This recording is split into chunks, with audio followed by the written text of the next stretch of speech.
Actuellement, l'heure est grave. Franklin Yamsi allume Tikenja. Les trois pays qui constituent aujourd'hui l'AES se disent unis. Mais ils ont trois présidents, il y a trois gouvernements. Donc on a l'impression que bon, c'est être unis pour éviter d'aller aux élections. Vous voyez le raisonnement? Vous voyez le raisonnement de Tikenja? Analysons. L'AES, qu'est-ce qu'elle est aujourd'hui? C'est une confédération. Tikenja en français, confédération, ça veut dire quoi? Qu'est-ce que c'est qu'une confédération, Tikenja? Une confédération est une fédération d'États. Une association de plusieurs États. On est parti de l'alliance. De l'alliance, on est passé à la confédération. De la confédération, on va passer à la fédération. Tikenja Fakoly fait semblant d'ignorer que l'alliance des États du Sahel est une construction volontaire, programmée, une construction réfléchie. On y va étape par étape, sans brûler les étapes. Et on est en train d'aller vers un État fédéral sahélien. On est en train d'aller vers la création d'un État fédéral sahélien. Monsieur Tikenja fait semblant d'ignorer qu'il n'y a pas trois présidents de la confédération de l'AES. Est-ce qu'il y a trois présidents? Je vous pose la question. Est-ce qu'il y a trois présidents de la confédération de l'AES? Il y en a toujours un seul. Le premier président de la confédération de l'AES, c'était le président de la transition de la République du Mali, son Excellence, le général d'armée Assimi Goïta. Moi, j'étais assis ici à Bamako. Je ne sais pas où Tikenja était. Les 22, 23 décembre 2025 passés.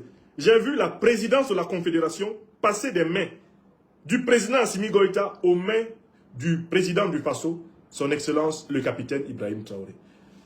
Comment un artiste qui, soi-disant, œuvre pour l'unité africaine, peut ignorer que le Niger, le Mali et le Burkina ont accepté que maintenant le président confédéral, c'est un homme, c'est le capitaine Ibrahim Traoré. Il dit, ils se disent unis mais ils ont trois présidents. Non, Tikenja, vous êtes un misérable menteur. Vraiment, je suis désolé de vous le dire. L'AES, la confédération de l'AES n'a pas trois présidents. La confédération de l'AES a un président en exercice. Il s'appelle son Excellence, Monsieur le capitaine Ibrahim Traoré. Il est le président confédéral. Je ne sais pas comment ça vous a échappé. Je ne sais pas si c'est un problème intellectuel, mais moi je vois que c'est de la malhonnêteté. Et après le président confédéral, qui est donc celui du Burkina Faso, on sait que le futur président confédéral sera le président du Niger. C'est le principe de la présidence tournante. Tikenja ment. Les pays, l'AES n'a pas trois présidents, elle a un président. Écrivez ça. Dites à Tikenja d'arrêter de mentir. Le CEDEAO n'a pas été juste, mais le Mali devait rester dedans. Ça, Froulaye. Donc le Mali devait accepter l'injustice. Le Mali devait accepter qu'on continue à le sanctionner, qu'on continue à le brutaliser, à le brimer. Voilà ce que dit un artiste qui prétend travailler à l'émancipation africaine. Quelque chose qui ne nous arrange pas. Pourquoi on doit rester dedans? Demandez à Tikenja. Je prends la deuxième partie de son propos. Parce que diviser les trois pays qui constituent aujourd'hui l'AES se disent unis. Mais ils ont trois présidents, il y a trois gouvernements. Donc on a l'impression que bon, c'est être unis pour éviter d'aller aux élections. Vous voyez le raisonnement? Vous voyez le raisonnement de Tikenja? Analysons. L'AES, qu'est-ce qu'elle est aujourd'hui? C'est une confédération. Tikenja en français, confédération, ça veut dire quoi? Qu'est-ce que c'est qu'une confédération, Tikenja? Une confédération est une fédération d'États.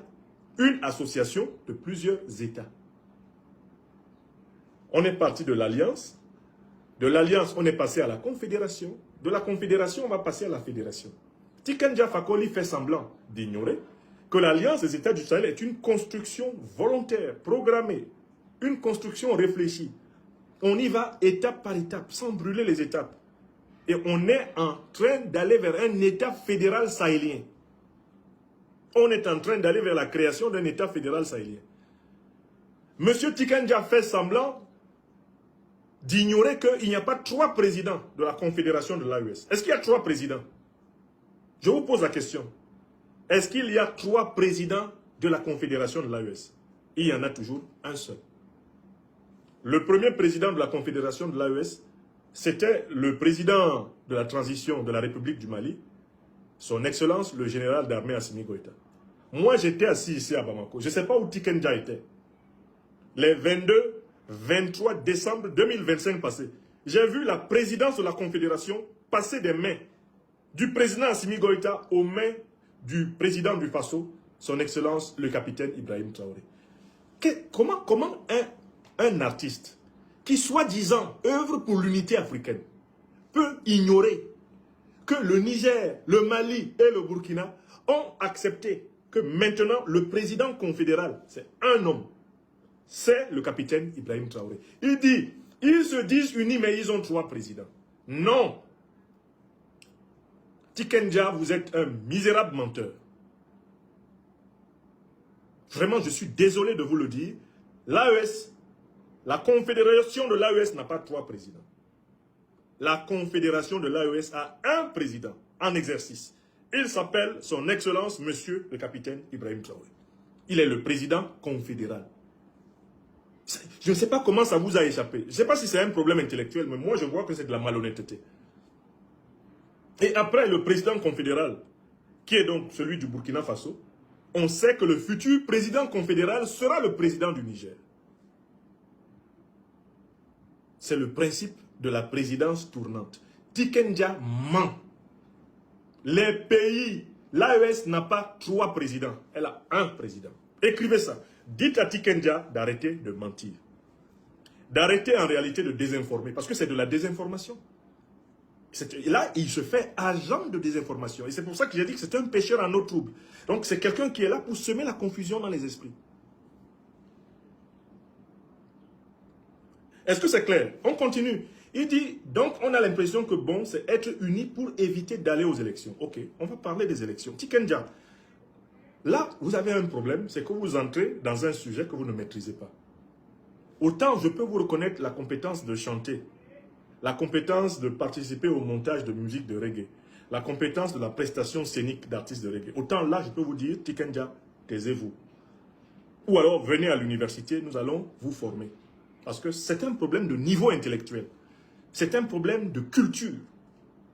Vous êtes politiquement inculte. Je vais vous montrer que ça ne passera pas. On a l'impression que c'est être unis pour éviter d'aller aux élections. Monsieur Tikenja Fakoli, est-ce que vous pouvez nous faire le bilan des élections en Afrique? On va commencer ça par là. Les élections au Cameroun, vous appelez ça élection? Les élections au Congo, Brazzaville, vous appelez ça élection? Les élections au Gabon, vous appelez vraiment ça élection? Ça mérite le nom d'élection. Les élections en Côte d'Ivoire, Tikenja Fakoli, ça mérite le nom d'élection? Les élections en Guinée-Bissau, là, ça mérite le nom d'élection? Vous appelez vraiment ça élection?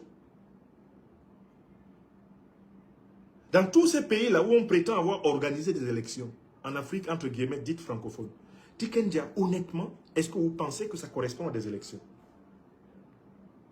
On ne peut pas parler d'élections lorsque le président en exercice du pays confisque la commission électorale. Et donc se fait autoproclamer élu. On ne peut pas parler d'élections sérieusement lorsque le président en exercice contrôle la cour constitutionnelle du pays. Et donc, les magistrats accroupis répètent sa dictée. On n'appelle pas ça élection.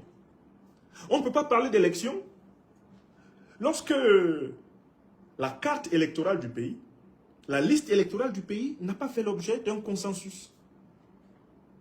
Et que des millions de personnes des diasporas africaines sont exclues. On ne peut pas parler d'élection. On ne peut pas parler d'élection lorsque celui qui est en exercice instrumentalise l'armée pour brimer l'opposition. Les prisons politiques sont pleines à craquer.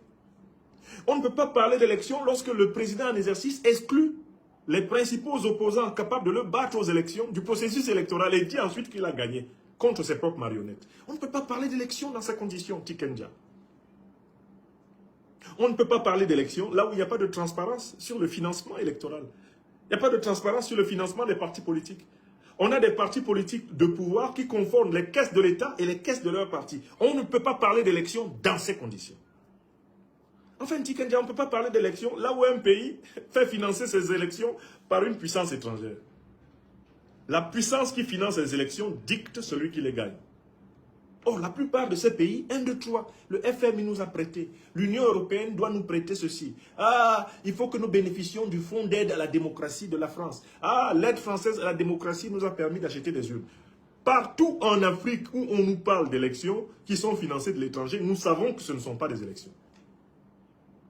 Donc, Tikenja dit que les pays de l'AES sont unis contre les élections. Parce qu'il prétend qu'en Côte d'Ivoire, c'est des élections. Au Cameroun, c'est des élections. Au Congo, c'est des élections. En Guinée, c'est des élections. En Guinée-Bissau, c'est des élections. Ça mérite le nom d'élection. Est-ce que nous nous respectons, nous, Africains, là? Est-ce que nous nous prenons vraiment au sérieux? Est-ce que ce que nous appelons élection en Afrique mérite ce nom? Non. En tant que scientifique du politique, j'ai créé un concept pour désigner les pseudo-élections. J'ai appelé ça les pourri-élections. Élections pourries. Commission électorale sous le contrôle du pouvoir. Donc, Tikenja Fakoly établit une hiérarchie entre les pays où il y a des élections et les pays où il n'y en a pas. Alors que les pays où il y a des élections, là, la plupart de ces pays-là, ça ne mérite pas le nom d'élection. Ce ne sont pas des élections, ce sont des pourri-élections.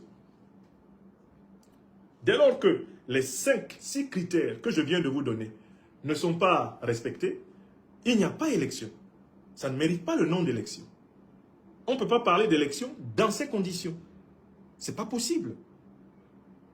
Alors, donc, maintenant, deuxième point. Là, ça renvoie à l'inculture politique de Tikenja. Comme il fait du reggae, il a l'illusion qu'il comprend tout. Alors qu'il ne s'est pas assis pour lire les bons livres. Tikenja, il faut savoir que les élections ne sont pas la seule méthode de légitimation du pouvoir politique. Les élections ne sont pas, dans l'histoire politique de l'humanité, la seule voie de légitimation d'un pouvoir politique. D'ailleurs, dans l'histoire de l'humanité, les élections telles que vous les connaissez, les élections dites entre guillemets démocratiques, sont récentes. C'est autour du 16e, 17e siècle que la bourgeoisie occidentale a mis en place ce mécanisme de désignation des dirigeants. Parce que cette bourgeoisie s'était assurée qu'elle avait l'argent, qu'elle contrôlait les institutions de la culture. Elle a créé donc des partis politiques qui lui permettent de capter le pouvoir et de l'exercer pour les intérêts de la classe à laquelle elle appartient. Il faut savoir que dans la démocratie grecque antique, on ne pratiquait pas les élections. Les dirigeants étaient désignés au tirage au sort. Si vous étiez 5000 hommes capables de gouverner la cité, à Athènes, ou je ne sais pas, à Sparte, on prenait vos noms, on mettait cela dans des petites boules de papier, chacun de vos noms, on mettait ça dans une urne, et